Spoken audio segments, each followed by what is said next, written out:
ये आपकी वेज थाली। नहीं साहब, ये हमारी थाली नहीं है, हमने नहीं मंगाया, आप ले जाइए। हमने तो आपसे बस एक समोसा मंगवाया था। नहीं है, आपके टेबल का ही ऑर्डर है, टेबल नंबर 4 का आपका ही ऑर्डर है, खा लीजिए। अरे मैम साहब, हमारी बात समझते क्यों नहीं है? हमारे पास इस थाली के पैसे भरने के लिए नहीं है। पैसे होते तो हम आपको कहते क्यों? हमने तो बस एक समोसा और पानी मंगवाया था। ये खाना हमारा नहीं है मैम साहब। देखिए, मुझे जो बोला है मैं तो वही कर रही हूँ। मुझे इस टेबल के लिए एक वेज थाली लाने को बोला है, तो मैंने वेज थाली लाके आपको दे दी। बाकी आप देख लीजिए आपने क्या ऑर्डर किया है। मुझे तो यही बोला है कि वेज थाली ही ऑर्डर करिए। मीम साहब, हम आपसे विनती करते हैं, आप ये ले जाइए। हमारे पास इतने पैसे नहीं है कि हम इस थाली के पैसे भर सके, तो विनती कर रहे हैं, आप ले जाइए इसे। मैडम, ये आपका ही ऑर्डर है, हैव इट। बिटिया, ये खाना तो हमने मंगवाया ही नहीं है, तो फिर ये मैडम हमारे को खाना क्यों दे गई है? बाबा क्या करें, भूख तो बहुत तेज लगी है, खाना खा ले क्या? अरे नहीं बेटा, ऐसे कैसे खाना खा लेंगे? अगर हमने खाना खा लिया और उन्होंने कहा कि लाओ 300 रुपए, तो हम कहाँ से देंगे? तू रहने दे, तू एक काम कर, चल यहाँ से खड़ी। रुकिए, थाली का बिल कौन भरेगा? साहब, ये हमने खाना छुआ तक नहीं है, अब वापस रख लीजिए, ये खाना हमें नहीं चाहिए। अच्छा, लेकिन खाया क्यों नहीं अभी तक? हमने तो बस एक सिर्फ समोसा का बोला था, और ये थाली नहीं मंगवाई थी हमने। ये हमारा खाना नहीं है। एक समोसा, एक समोसे में दोनों को क्या होगा भाई? पेट भर जाएगा? होगा तो नहीं साहब, पर क्या करें, मजबूरी है हमारी। हमारी बेटी खा लेगी समोसा, उसी से हो जाएगा गुजारा। और आपका? साहब, हमारा क्या है, हम तो पानी पी के गुजारा कर लेंगे, बस हमारी बिटिया का पेट भर जाए। देखिए, घबराइए मत, आप दोनों ये थाली खा सकते हैं, और इसके पैसे भी देने की कोई जरूरत नहीं है आपको। नहीं साहब, हमें खाना नहीं खाना है, आप रख लीजिए अपना खाना, हम जा रहे हैं। बाबा चलिए ना यहाँ से। देखिए, मैं समझ सकता हूँ कि शहर के लोगों पर भरोसा करना थोड़ा सा मुश्किल है, लेकिन आप दोनों मुझ पर भरोसा कर सकते हैं। मैं अगर आपकी कोई मदद कर रहा हूँ तो इसके बदले कुछ चाहता नहीं हूँ आप लोगों से, ना ही कुछ गलत करने वाला हूँ। ये बस इतनी सी बात है कि जब आप लोग अभी बात कर रहे थे तब सब कुछ सुना मैंने। बाबा जल्दी करिए ना, भूख से जान निकल रही है। अरे बेटा, मंगवा तो रहे हैं, क्या करें, ये होटल है इतना महंगा। देखो ना, एक एक थाली खाने की 300 साढ़े 300 रुपए से कम नहीं है।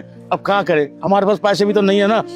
हाँ, एक काम करता हूँ, मैं ना तेरे को समोसा मंगा देता हूँ। 20 रुपए का एक समोसा है, और बाकी बहुत महंगा है यहाँ पे।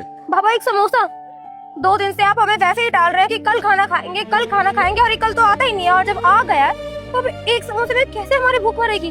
2 दिन से भूखे, अब इसमें मेरा गुजारा नहीं हो सकता। मुझे तो पेट भर के खाना खाना है, मैं और बर्दाश्त नहीं कर सकती। बाबा मुझे पेट भर के खाना खिलाइए, मुझे नहीं खाना समोसा। अरे बेटिया, तू समझती है ना, तेरे को तो पता है पैसे नहीं है हमारे पास इतने। अभी गांव से शहर आए हैं काम देखने के लिए, अब काम मिलेगा, काम करेंगे, पैसे आएंगे तो तेरे को पेट भर के खिला दूंगा। बाप की बात मान जा। एक काम करता हूँ, मैं एक समोसा मंगा देता हूँ, वो तू खा ले। है यानी आप ये कह रहे हैं कि अगर नौकरी नहीं लगेगी तो हम ऐसे ही भूखे रहेंगे और ऐसे खाना खाएंगे, 2 दिन बाद फिर कुछ, 2 दिन के बाद फिर कुछ? ऐसे तो ऐसी जिंदगी जीने से बेहतर ही है ना कि मैं अपनी जिंदगी खत्म ही कर दूं। ऐसी जिंदगी मुझे नहीं चाहिए। बाबा आपको जीना है ना तो आप जीजिए, मुझे ये जिंदगी नहीं चाहिए, मैं चली जाऊंगी। अरे कैसे बोल रही है, ऐसे क्यों बोलती है तू? कुछ नहीं होगा, बस मेरे को काम मिल जाएगा ना, मैं खूब मेहनत करूंगा, खूब पैसे कमाऊंगा, फिर तेरे को खूब पेट भर के खिलाऊंगा मैं। ठीक है, अभी मंगा दूं एक समोसा? बाबा ये क्या जिंदगी है, अब शहर ले आए, कैसे बिताएंगे हम अपनी जिंदगी? 2 दिन के बाद एक समोसा खा के क्या फायदा है ऐसी जिंदगी का? क्यों आए हम शहर? यहाँ पे क्या है कि शहर के लोग हमें ऐसे देखते हैं जैसे हमने कोई गुनाह कर दिया। इससे बढ़िया तो हम गाँव में ही थे, कम से कम हाँ कोई पानी का ग्लास तो पूछ लेता था। यहाँ तो सब हमें ऐसे देखते जैसे हमें यहाँ होना ही नहीं चाहिए था। मुझे ये जिंदगी नहीं जीनी है बाबा, आप मुझे यहाँ से ले चलिए। और ऐसे खाने के लिए तो भूखी सही है, मुझे नहीं खाना ये समोसा, भी आप ही रख लीजिए, मुझे कुछ नहीं खाना। अरे बेटा क्या करें, हम भी मजबूर है, नहीं तो हमारी बिटिया को भूख लगे और हम खाना ना खिलाएं, ऐसा कभी हो सकता है क्या? तू तो जानती है ना, काम नहीं है हमारे पास, पैसे नहीं है, और अगर हम इतना महंगा महंगा खाना खाएंगे, जो हमारे पास थोड़े बहुत पैसे बचे हुए हैं ना, वो तो 2 दिन में खत्म हो जाएंगे। उसके बाद हम क्या करेंगे बता? तुझे पता है ना कि गांव में हमारे ऊपर कितना कर्जा हो गया, जमींदार को अपना घर भी गिरवी रख दिया है, और तेरा इकलौता भाई, और वो मिले तो बात बने ना। अब वो अगर मिल जाए ना तो हम पूछेंगे कि अपने बाप और बहन को गांव में अकेला क्यों छोड़ कर आ गया है तू, और उसको ढूंढते ढूंढते हम शहर आ गए। हमारे पास तो पैसे भी नहीं है और उसका पता भी नहीं है, उसको हम ढूंढे कहाँ पे। अगर वो मिल जाता ना तो बेटा ये नौबत नहीं आती। तू मेरी बात समझा कर, देख बाप की बात मान लेते हैं, अभी ले ले, मैं तेरे को ना पेट भर के खाना खिलाऊंगा। तेरा भाई मिल जाएगा ना, उससे खूब पैसे मिलेंगे हमारे को। वो गांव से आया था यहाँ पे काम करने के लिए, और यहाँ पे गांव वाले बोल रहे थे तुम्हारा बेटा शहर में ना बहुत बड़ी नौकरी लग गया है और बहुत अच्छे पैसे कमा रहा है। बस वो एक बार मिल जाए, जब वो मिल जाएगा ना बेटा, तो तेरी ना सारी ख्वाहिशें पूरी कर दूंगा, समझी मेरी बेटिया? अभी एक समोसा मंगा देता हूँ, खा ले। ठीक है, मंगा लीजिए आपको जो भी मंगाना। ठीक है बेटिया, अभी मंगा दो। Madam ji. Yes sir. Madam ji एक समोसा मंगा दीजिए हमारे को। एक समोसा और सर पानी, मेरे साथ पानी तो मिलेगा ना? एक पानी की बोतल। नहीं नहीं नहीं, बोतल नहीं, वो सादा पानी वो दे देना। Regular water. हाँ सादा। मैडम जी उसके पैसे तो नहीं लगेंगे ना? नहीं नहीं, उसके पैसे नहीं लगेंगे। तो एक रेगुलर वाटर और एक समोसा। हाँ ठीक है ठीक है ठीक है। अभी आ रहा है, तू खा ले पेट भर। सुनो, यस सर। ये जो अंकल और इनकी बेटी बैठी ना, इनको समोसा नहीं, वेज थाली दो। ठीक है सर। देखिए, आप लोगों को भूख लगी है ना, तो आराम से बैठ के खा लीजिए और इसका कोई पैसा देने की जरूरत नहीं है। पर साहब हम तो आपको जानते भी नहीं है और ना आप हमें जानते हैं, तो हम ये कैसे खा सकते हैं साहब? और हमारे पास पैसे नहीं है साहब बिल्कुल भी। समझ सकता हूँ, तो ठीक है, जान लेते हैं। आप लोगों की सच्चाई मैं जान चुका हूँ। अपने बारे में थोड़ा सा बता देता हूँ। मेरा नाम सनी है और मैं इस रेस्टोरेंट का ओनर हूँ। आप दोनों की बात सुनी तो लगा कि ऐसे खाली पेट भेजूंगा तो मेरे रेस्टोरेंट की बेइज्जती है इसमें। देखिए, ये रेस्टोरेंट मैंने भूखे को खाना खिलाने के लिए खोला है। ऐसे कोई मेरे रेस्टोरेंट से खाली पेट जाएगा तो मुझे बिल्कुल अच्छा नहीं लगेगा। इसलिए मैं चाहता हूँ कि आप आराम से बैठ के खाएं और बिल की टेंशन बिल्कुल मत लीजिए। आपको कोई भी पैसा देने की जरूरत नहीं है। देखिए, समझ सकता हूँ आपके पास पैसे नहीं है, जरूरतमंद ही है आप लोग, इसलिए आप लोगों की मदद करना चाहता हूँ और कुछ भी नहीं। आप लोग आराम से बैठ के खाइए, और भी कुछ चाहिए हो तो बता सकते हैं हम। नहीं नहीं साहब, हमें नहीं खाना था, लेकिन आपने हमें पूछा उसके लिए बहुत बहुत मेहरबानी। हम ये नहीं भूलेंगे कि आपने अनजान होते हुए भी हमें खाना खिलाया, लेकिन हमें चाहिए नहीं, आप रख लीजिए, बहुत मेहरबानी होगी। शहर में नौकरी ढूंढने आए ना आप लोग, जब तक पेट नहीं भरेगा तब तक कैसे काम करेंगे? शरीर में एनर्जी कैसे आएगी? सबसे पहले खाना खाइए, उसके बाद सोचिएगा कि जिंदगी में आगे क्या करना है। और देखिए, मेरा रेस्टोरेंट, अगर आप लोग खाना खाएंगे तो मुझे लगेगा कि मैंने अपने रेस्टोरेंट के लिए कुछ किया। पैसा कमाने के लिए दुनिया आती है मेरे पास, लेकिन कभी कभी इंसानियत के नाते मेरा भी कोई फर्ज बनता है। आप लोग बैठिए और आराम से खाइए। ठीक है साहब। बहुत मेहरबानी साहब। अच्छा सुनिए, मैंने सुना कि आप लोगों को नौकरी की तलाश है। जी। तो कितने पढ़े लिखे हैं आप लोग? साहब हम तो पढ़े लिखे नहीं हैं, हमारी बिटिया थोड़ा बहुत पढ़ी लिखी है साहब। वैसे पूछना तो नहीं चाहिए, लेकिन आप लोगों के हालात इतने बुरे हैं, उसके बाद यहाँ शहर में क्या कर रहे हैं आप लोग? मतलब कोई ज़रूरी काम?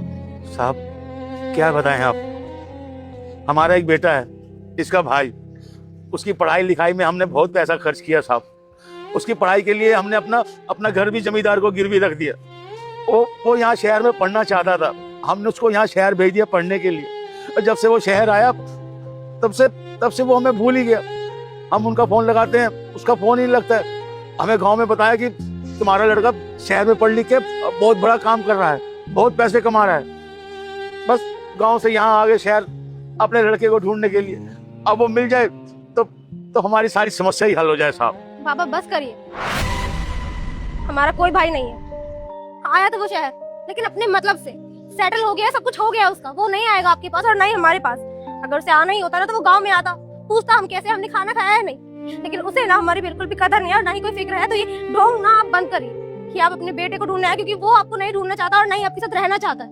कोई बात नहीं, देखिए बाप का दिल है, बिना तसल्ली के बिना मानेगा नहीं। लेकिन अंकल जी, सच्चाई यही है कि आजकल के जो बच्चे हैं ना, वो जिंदगी में कुछ ना कुछ करने के बाद अक्सर अपने माँ बाप को भूल जाते हैं। उनको अपने माँ बाप, अनपढ़ बहन, सबके सब बोझ लगने लगते हैं। लेकिन अगर आप चाहते हैं दिल की तसल्ली करना तो कोई दिक्कत नहीं, आपकी आधी टेंशन मैं खत्म कर देता हूँ। आप दोनों को नौकरी करनी है ना, आप मेरे रेस्टोरेंट में कर सकते हैं। जैसे वो मेरी वेटरेस आई थी ना, वैसे ही सेम काम आपको करना है। और अंकल जी, अगर आपका मन करे तो आप भी कर सकते हैं। देखिए, आप बुजुर्ग हैं, आपसे मैं काम करने के लिए तो नहीं बोल सकता, लेकिन अगर आप चाहें तो कर सकते हैं। और यहीं पीछे मैंने कॉटेज भी बनवा रखा है, वहाँ मेरे सारे वर्कर्स रहते भी हैं, आप लोग वहाँ रह भी सकते हैं। तो यहाँ रह के आप काम भी कर लीजिएगा और साथ ही साथ अपने बच्चे को भी ढूंढ लीजिएगा। हो सकता है आपका बेटा मिल जाए, हो सकता है कि आपकी बेटी और मैं गलत। नहीं नहीं साहब, बल्कि बहुत मेहरबानी होगी।